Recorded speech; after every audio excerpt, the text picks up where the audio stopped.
Hi everyone. In this video, I'm going to interview Sonali Bridges, the founder and president of Bridges Educational Consulting. Today, Sonali is going to offer some tips to help you choose reach schools.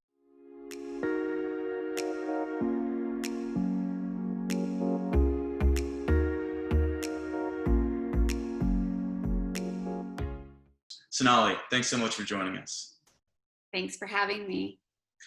To start off, can you explain what a reach school is? Sure. Before I even define that, though, know that there are target schools, reach schools, and far reach schools. So those of us that are counselors look at it from that perspective. And so when students are applying to college, we make sure that they apply to those three different types of schools. So a target school is a school where you have a 70-30 chance of getting into. A reach school is a school that you have 50-50 chance of getting into. And then a far reach school is somewhere where you have 20% chance of getting into that school. So a reach school in itself is where you have half and half chance of getting in. So how should a student go about determining which reach schools are right for them? Well, the most important thing is that they do their research in trying to figure out what is the best type of school. When creating and crafting that list of schools, whether that be target, reach, or far reach, you want to choose schools that will make you happy. Places where, again, like I shared before, not where you fit in, but where you belong. So for example, if a student from California is applying to a UC at the moment, right? Make sure that you're applying and you know what the criteria is for grade point average. Obviously, there's no test score right now, but do you fit with the mission of the school? Is that a place where you can belong? And also, is it a place that will look at your entire story holistically and not just with just a grade point average? So for this purpose, if you're applying to a reach school, it has to be a school where you actually meet the criteria. That's the first important step.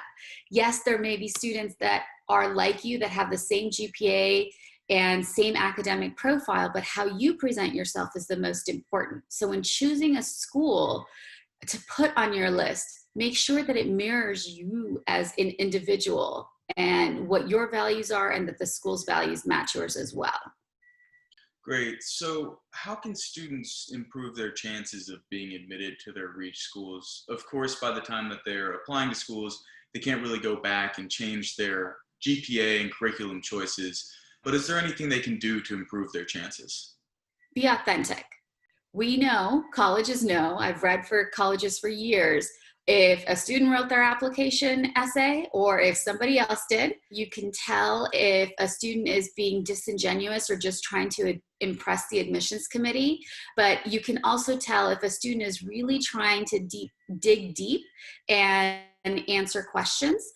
For example, I always tell students, put your soul on paper. Does this feel like you? Does it sound like you? Be authentic. Don't spend so much time worrying about explaining and painting the picture of saying the sky was blue today and the grass was green. No, get to the point and tell me, during this period of time, this is what I did, and this is how I did it, and this is why I did it. And when writing those personal statements, it's really important that you share with the college what you value and what you're going to bring to that college community, because it's really that's key in sharing that. Great. So how many reach schools or far reach schools should students be applying to? So it depends on the school that you attend. Some schools tell you you can only apply to 7 or 9 schools. At Bridges Educational Consulting, we usually expect students to apply to anywhere between 12 to 15 schools total. And to me, an ideal list would have 4 to 5 schools in each of those sections. You should have an equal amount in each area and be happy with every single school should you be able to get in. Great. So some students have perfect GPAs and amazing test scores on their ACTs or SATs. So are any schools reach schools for these students? Yes, they are, because the reality is that a lot of students may have perfect GPAs and perfect test scores. And what's important to understand is sometimes the admissions decision is not about you, whether or not you're worthy of going there or not.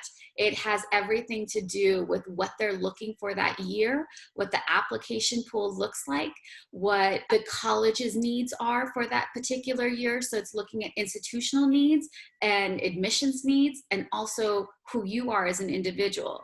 So being able to tell your story authentically will help the admissions offices make sure that you are in alignment with them, and it is a place where you will thrive and you will be able to contribute to. Great. Well, thanks again, Sonali, for joining us today. Thank you for having me. If you like this video, please give it a thumbs up. And for more interviews like this, please subscribe. Have a great day, everyone.